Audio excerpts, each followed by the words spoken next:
तो अब हम लोग यहाँ पे देखेंगे आपका जो क्लास 8 का चैप्टर नंबर 9 और 10 दो चैप्टर अपना बच गया था, तो उसको हम लोग देखते हैं। चलिए,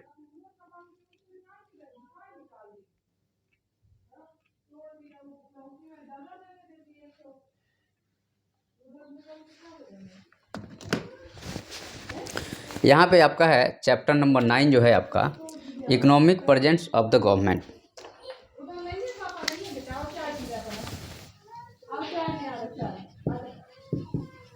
क्लास आपका 9 हो गया,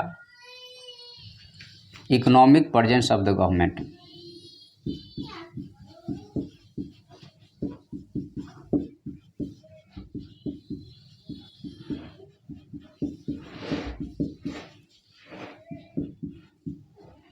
ठीक है, क्लास 9 का economic presence of the government हो गया, और यह जो है सो आपका चैप्टर नंबर 9 हो गया।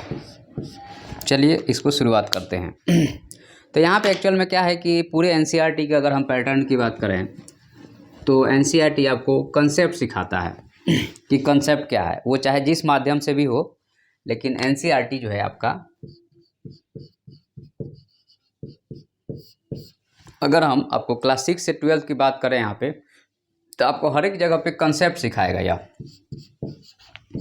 6 से लेकर के 12 की बात करते हैं तो यह जो है सो आपको कंसेप्ट सिखाता है। कॉन्सेप्ट किस बारे में होगा? तो कॉन्सेप्ट जो होगा आपका वह होगा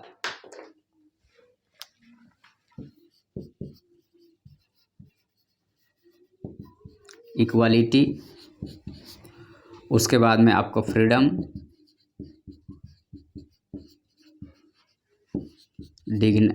डिग्निटी, फ्रेटर्निटी, आपका सिटीजनशिप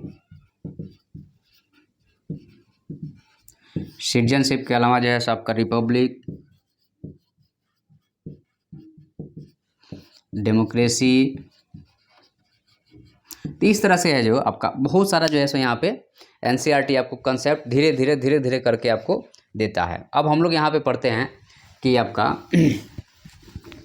देखिए, आपको हमारा देश जो है या वर्ल्ड का मैक्सिमम देश जो है, तो यहाँ पे इकोनॉमी के पर्सपेक्टिव में यहाँ पे टोटल इस चैप्टर में बात की गई है। तो हम लोग भी थोड़ा सा यहाँ देखेंगे, क्योंकि इकोनॉमी ही जो है सो आपको डेमोक्रेसी या चाहे ऑटोक्रेसी हो, इकोनॉमी सभी जगह यहाँ पे ज़रूरत है। तो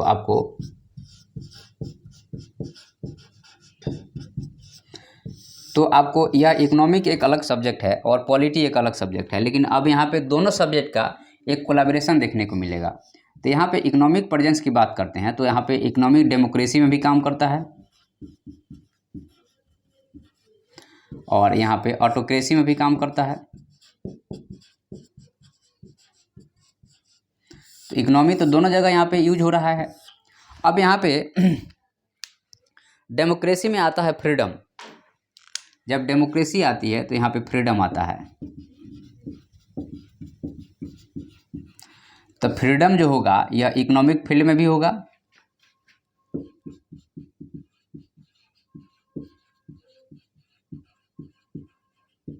ओके, यह इकोनॉमिक फील्ड में भी होगा। और ऑटोक्रेसी में फ्रीडम तो रहता नहीं है, तो स्टेट कंट्रोल होगा।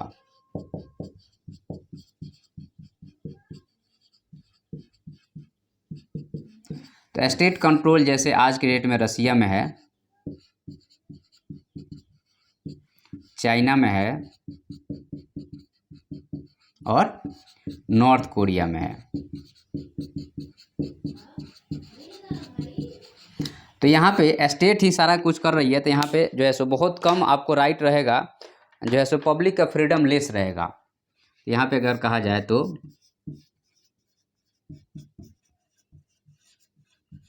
Less freedom of people, public के पास यहाँ फ्रीडम कम है। यहाँ पे आपको इकोनॉमिक फ्रीडम की अगर हम बात करते हैं डेमोक्रेसी में, तो यहाँ पे आपको जो है सो प्राइवेट सेक्टर हो गया। तो प्राइवेट का क्या काम रहेगा? प्रॉफिट मोटिव रहेगा, और जब प्रॉफिट मोटिव रहेगा तो इक्वालिटी खत्म हो जाएगी या कम हो जाएगी। तो इसको बचाने के लिए सरकार जो है सो गवर्नमेंट सेक्टर लेके आती है। जो पुअर है उनको फैसिलिटी प्रोवाइड किया जाए। और ये जो है सो रहता है स्कूल हो गया, हेल्थ हो गया, फूड हो गया। तो ये जो है सो आपका एक तरह से कहा जाए तो इकोनॉमिक का आपको डेमोक्रेसी पे इम्पैक्ट अगर हम बात करते हैं तो इस पर्सपेक्टिव में हम लोग बात कर सकते हैं। अब यहाँ पे पता है कि कोई भी गवर्नमेंट, चूँकि हम अब डेमोक्रेसी पे आ जाएंगे, ऑटोक्रेसी तो हमारा देश है नहीं, हमारा देश तो है डेमोक्रेसी। तो डेमोक्रेसी में क्या क्या होता है अब उसके बारे में थोड़ा बात करेंगे हम लोग।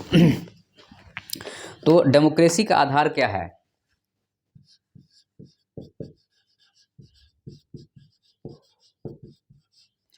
डेमोक्रेसी का आधार जो है वह है आपका इक्वालिटी। ठीक है, डेमोक्रेसी का आधार इक्वालिटी है। और इक्वालिटी अगर होगा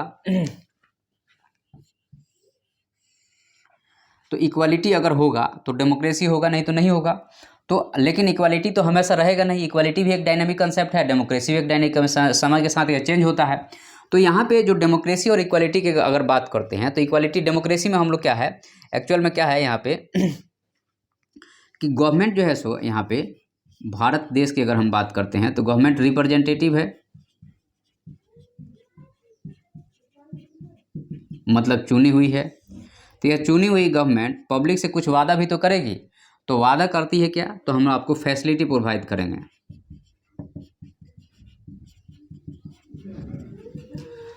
आपको पब्लिक फैसिलिटी हम देंगे। पब्लिक फैसिलिटी किस फील्ड में देंगे, तो हम हेल्थ के फील्ड में देंगे, हम एजुकेशन के फील्ड में देंगे, हम फूड के फील्ड में देंगे, हम जो है सो आपका वर्क के फील्ड में देंगे, हम जो है सो आपको फ्रीडम देंगे आपको। ये कौन वादा कर रहा है? यह लीडर वादा कर रहा है। ये जो भी गवर्नमेंट का जो चुना जाना चाहता है वह वादा करेगा कि हम ये सारा चीज़ आपको देंगे। ठीक है, तो गवर्नमेंट जो है आपको, गवर्नमेंट जो है सो पब्लिक फैसिलिटी प्रोवाइड करती है। तो गवर्नमेंट पब्लिक फैसिलिटी जो प्रोवाइड करेगी किस आधार पे करेगी, इक्वालिटी के आधार पे करेगी। ठीक है, सबको समान रूप से मिलना चाहिए। लेकिन क्या होता है कि अब यहाँ पे इकोनॉमी जो है सो इसको रोकता है। मतलब जो है सो एक तरह से कहा जाए तो इकोनॉमी जो है आपको, इकोनॉमिक पावर इसको क्या करेगा, रोकेगा। क्यों रोकेगा, क्योंकि यहाँ पे करप्शन आ जाएगा। रूल है कि आपको 55 लीटर सबको पानी मिलना चाहिए। ठीक है, सरकार का रूल है। अब क्या होगा कि जो आपको मलिन बस्ती में रहते हैं, जो आपको झुग्गी झोपड़ी में रहते हैं, इनको मिलेगा 10 लीटर। और जो आपको जिसका पास में 4 करोड़ की संपत्ति है उसके पास में उसके कार के लिए भी, आपको यहाँ कार धुलाई के लिए भी पानी मिल रहा है।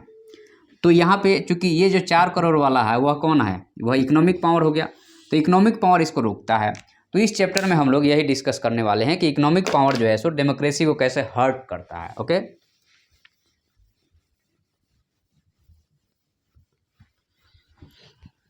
चलिए आगे बढ़ते हैं हम लोग। तो यहाँ पे हम लोग देखते हैं क्या कि आपका जो गवर्नमेंट है, गवर्नमेंट का काम है कि आपको पब्लिक फैसिलिटी दे। गवर्नमेंट का काम है पब्लिक फैसिलिटी दे। और पब्लिक फैसिलिटी अगर कहा जाए तो फंडामेंटल राइट का पार्ट है।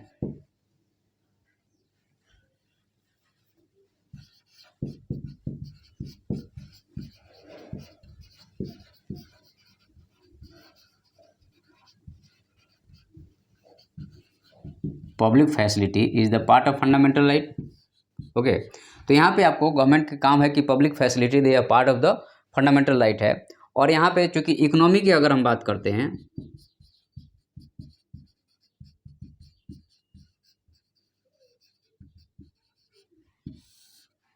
तो इकोनॉमिक एक्टिविटी जो है सो आपको मार्केट में होना चाहिए, ट्रांसपोर्ट में होना चाहिए, और बाकी बहुत सारे जगह पे आपको ये चीज़ें होनी चाहिए, लेकिन ये चीज़ें होती नहीं हैं। अब यहाँ पे एक एग्जांपल से आपको समझाया गया है।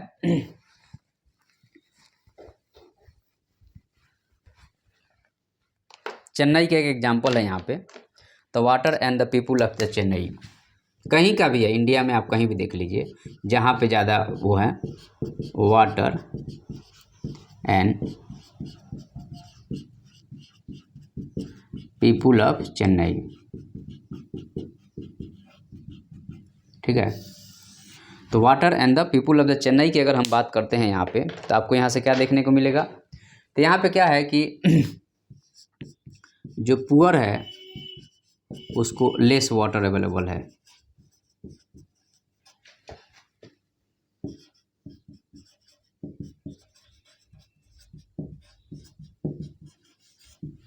और जो रिच है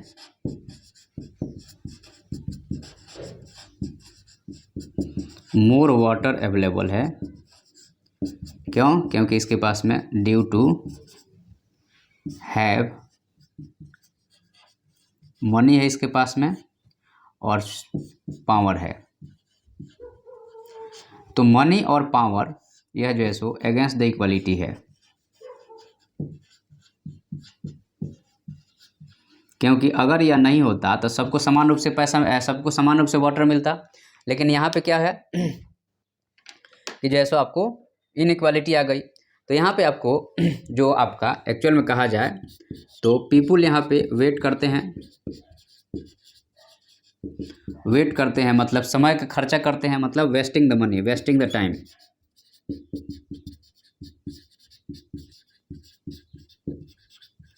नेक्स्ट पॉइंट है कि वोमेन मोर सफ़र करती है, ओके, वोमेन मोर सफ़र करती है, या चाइल्ड जो है वह भी आपको ज़्यादा सफ़र करता है as comparison to the man.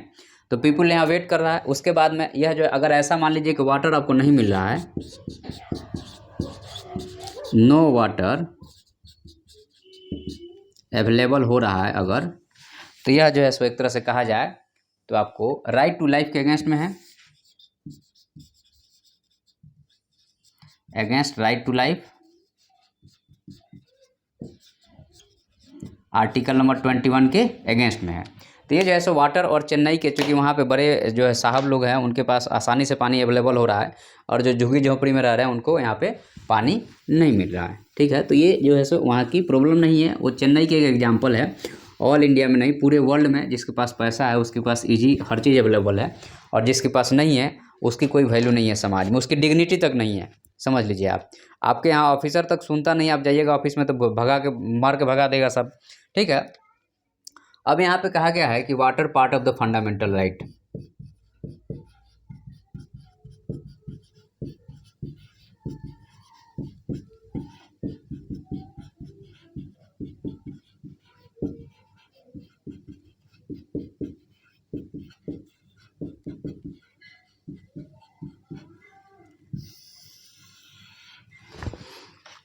Water part जो होगा वह किसका होगा, तो वह फंडामेंटल राइट का होगा। क्योंकि आप विदाउट वाटर आपको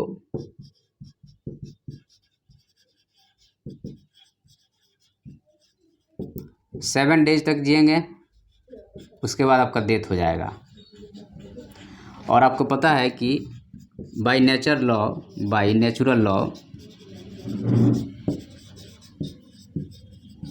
all people equal right to, जीने का तो सबका अधिकार है भाई। और नेचुरल लॉ जो है सो आपको आर्टिकल नंबर 21 से को रिलेट करता है यह। तो यहाँ पे विदाउट वाटर के 7 दिन से ज़्यादा नहीं जिएंगे आप, और bye natural law all people have the equal right है। इस केस में अगर आपको वाटर नहीं मिलता है तो दिक्कत है, ठीक है। तो यहाँ पे आपको वाटर से, अगर मान लीजिए कि आपने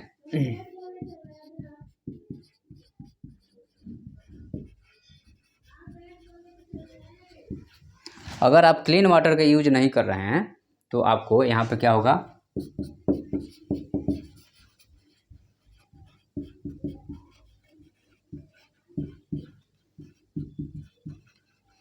डिफरेंट टाइप से डिजीज होगा। तो आपका पैसा तो खर्च होगा ना, मनी का खर्चा होगा, और आप ऐसे ही ऑलरेडी पुअर हैं तो आपको जो है सो और ज़्यादा गड्ढा में ढकेल रहा है। उसके बाद में जो है सो आपका एजुकेशन प्रॉपर नहीं हो पाएगा, पैसा का ज़्यादा खर्चा होगा तो, और उसके बाद जो है so a good man power develop नहीं हो पाएगा। गुड मैन पावर नहीं होगा तो आपका देश जो है सो बेहतर डेवलप नहीं कर पाएगा। और उसके अलावा आपको सिक्योरिटी का भी इशू हो सकता है, क्योंकि अगर वो अच्छा आदमी नहीं बनेगा तो चोर डाकू ही बनेगा, ठीक है, तो थेप बनेगा और चोरी करेगा। तो ये जो है सो आपको अगर क्लीन वाटर नहीं है तो उसका ये सारा जो है सो रिपरकर्सन है, ठीक है। उसके बाद में आपको जनरली कहा गया है सरकार के द्वारा, अब तो खैर 55 लीटर हो गया है, लेकिन यहाँ पे कहा गया 25 लीटर पर डे पर पर्सन आपको वाटर चाहिए है लाइफ जीने के लिए। अब तो खैर सरकार बोल रही है कि हम 55 लीटर देंगे, ठीक है, टैप वाटर कनेक्शन में, तो बात की बात है। तो हम लोग जो देख रहे हैं कि यहाँ पे जो है सो चीज़ें कैसे बदल रही है उसके बारे में हम लोग यहाँ पे चर्चा कर रहे हैं। अब हम लोग बात करेंगे आपका पब्लिक फैसिलिटी क्या क्या है और फिर जो है सो गवर्नमेंट का रोल यहाँ पे कहाँ पे आता है, ठीक है। तो चलिए हम लोग देखते हैं कि what is the public facility.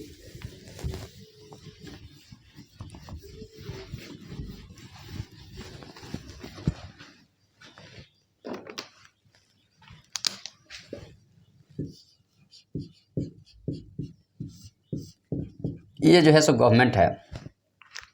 तो देखिए गवर्नमेंट का जो काम दो तरीके के होते हैं, एक तो होता है आपका प्राइमरी काम और दूसरा होता है सेकेंडरी काम, ठीक है। तो चलिए हम लोग एक एक करके दोनों का नेचर समझते हैं कि what is the primary work and what is the secondary work, ठीक है। तो गवर्नमेंट की अगर हम बात करते हैं तो there are two types of the work.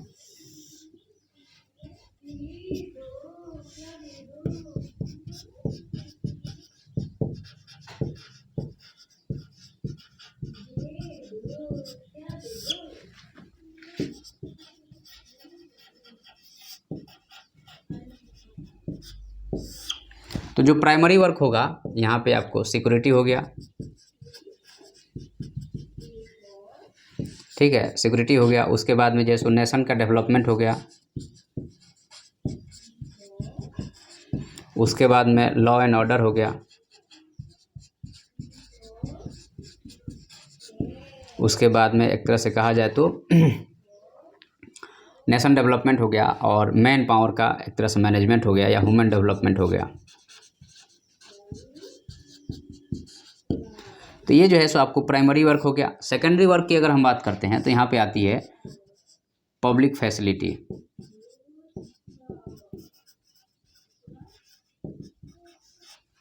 तो आपको जो पब्लिक फैसिलिटी की अगर हम बात करते हैं तो आप सरकार क्या क्या देना चाहती है या सरकार का क्या क्या देना चाहिए, तो यहाँ पे सबसे पहला बात आता है कि आप हेल्दी तो रहें पहले, हेल्दी या हेल्थ हो गया, सबसे प्राइमरी वर्क हो गया, ठीक है। जब आप हेल्दी रहेंगे तो आपको अच्छा संस्कार या अच्छा दिमाग में चीज़ रहे ताकि आप न्यूसेंस टाइप का काम नहीं करें, तो उसके लिए गुड एजुकेशन की व्यवस्था होनी चाहिए, ठीक है। तो हेल्थ हो गया, एजुकेशन हो गया। और हेल्थ और एजुकेशन में जो दूसरा चीज़ आता है वह आता आपको, आप वाटर चाहिए भाई, बिना वाटर के आप जिंदा नहीं रहेंगे। इलेक्ट्रिसिटी चाहिए, इलेक्ट्रिसिटी के बाद में नेक्स्ट आपका जो है वो फूड सिक्योरिटी चाहिए, सबको भरपेट खाना मिले, ठीक है, फूड सिक्योरिटी चाहिए। उसके बाद में जो है सो आपको ये सब होने के बाद में एक ट्रांसपोर्ट सिस्टम भी चाहिए ताकि आप इधर उधर जा सकें। तो ये जो है सो प्राइमरी और secondary work of the government में आप इसको रख सकते हैं। नेक्स्ट हम लोग यहाँ बात करेंगे कि गवर्नमेंट का अब रोल क्या है, what is the role of the government. अब इस पर एक्चुअल में एक्शन लेने का टाइम आ गया है गवर्नमेंट का कि how to work, okay.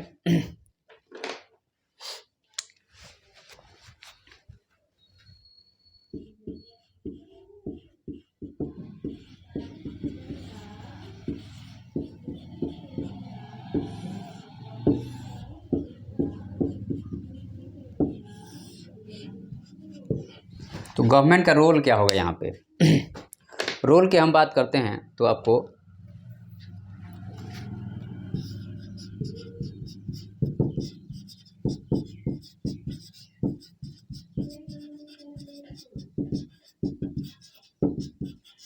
Government को रेस्पॉन्सिबिलिटी लेना चाहिए किसका, तो ह्यूमन के सिक्योरिटी का और डेवलपमेंट का,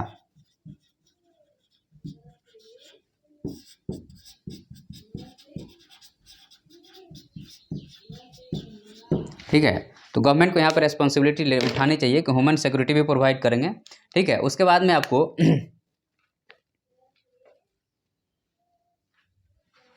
यहाँ पे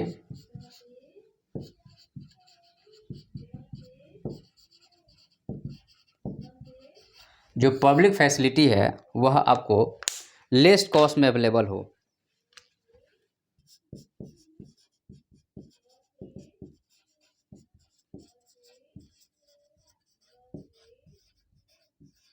हर एक हैंड में जो है सो पब्लिक फैसिलिटी अवेलेबल हो, ठीक है। और उसके बाद में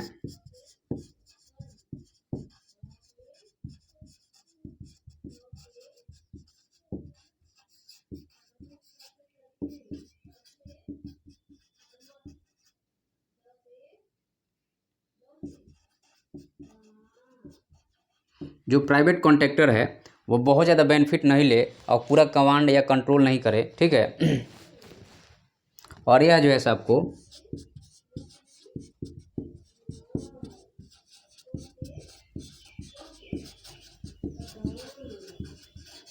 यह आपके बेसिक नीड्स का पार्ट होना चाहिए, ठीक है। उसके बाद में आपको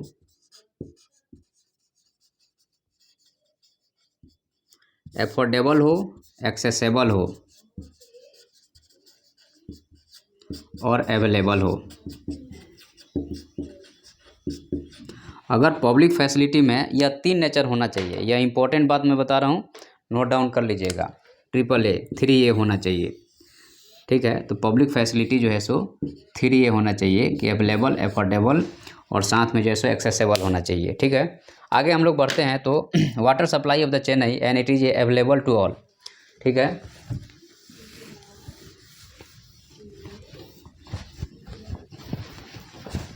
अब यहाँ पे आपको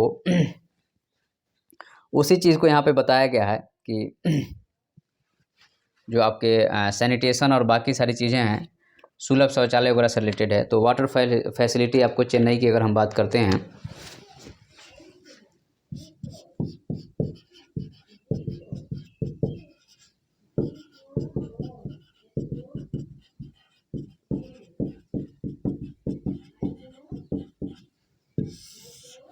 वाटर सबके पास अवेलेबल हो,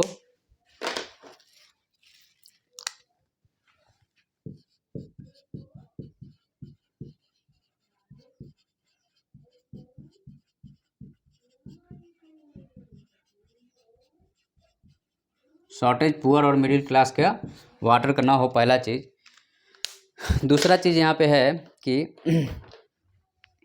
सबसे ज़्यादा जो है सो रूरल इंडिया में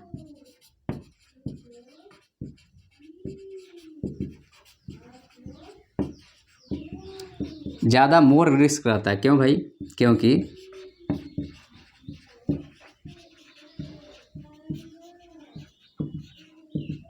वाटर फैसिलिटी यहाँ पे प्रॉपर नहीं है या वोमेन को काफ़ी ज़्यादा तकलीफ़ का सामना पड़ता है, ठीक है।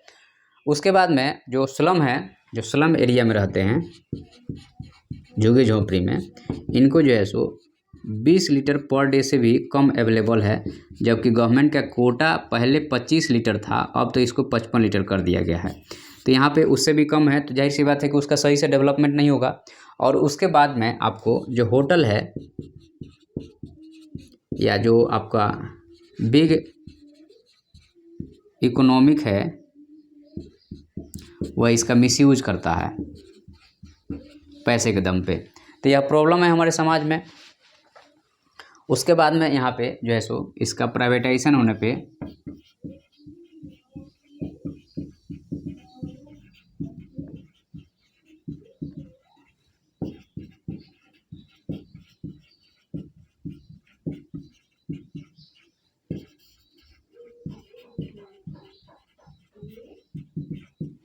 कुछ लोग जो है इसका ज़्यादा बेनिफिट लेने की कोशिश करते हैं।